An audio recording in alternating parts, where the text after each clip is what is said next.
Hundreds gathered at this town hall meeting hoping for answers to community violence that appears to be out of control in the city of St. Louis. 56 murders have occurred so far this year. While that may be down from last year, it's little consolation for families of crime victims. I want to take my hat off, and I forgot to mention to pour my heart out to Miss Short, who came up here and stood in front of you and pleaded and just poured her heart out about the fact that she just lost her 9-year-old son. And that brings back to me the most shrilling sound that I've heard for over 24 years when I'm on shooting scenes and murder scenes. It's the scream of a mother or a grandmother. I can't get it out of my head. I go home that night and I hear it over and over and over. And I'm tired of the violence that's being committed in the community. Mayor Francis Slay, Police Chief Sam Dotson, and several other city leaders made up the panel. The mayor began by focusing on how some of the crime is related to mental illness. The state has cut mental health out, and they've cut it, and that's something that we've advocated for. I am working right now with Congressman Lacey Clay and with Betty Jean Kerr, People's Health Clinic, to raise the money so that they can expand their programs and add a significant component for mental health services for youth, because we need it in our community. The panel seemed to agree that mental illness should be addressed, but add that the problems go much deeper than that. We got to start having a different conversation about what we put into our kids' hands to play with. Why is a toy gun an appropriate form of toy and play for our kids? Why do we want them to act out and play and dramatize violence? Lines were long and emotions high as citizens waited to ask questions and/or offer solutions.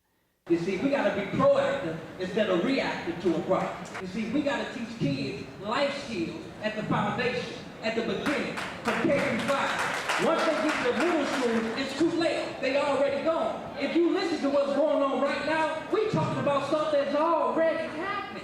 You see, they already been killed. They already sold the dope. They already stole and broke into the house. We got to catch the kids when our grandmamas called us when we was 5, 6, 7, 8 years old. You know what I'm talking about? Little life kids. The little kids are dying in the streets because people and the children are making bad choices.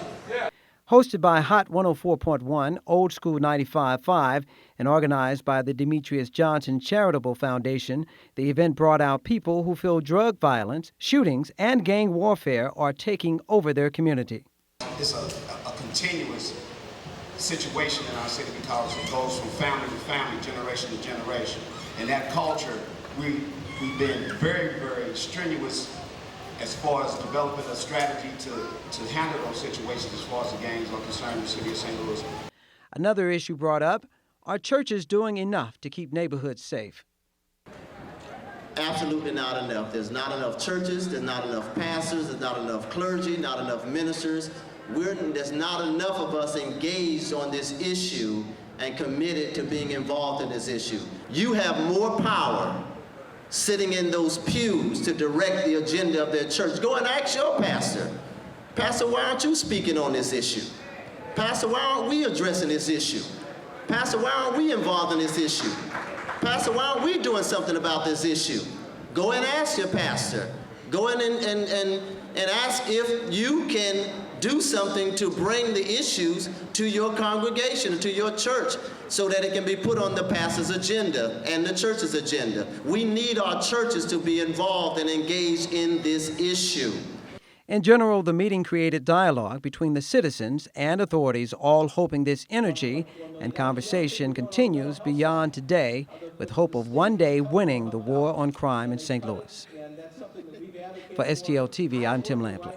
You cannot treat all the people the same. You got to be professional enough to recognize who a criminal is and treat them accordingly.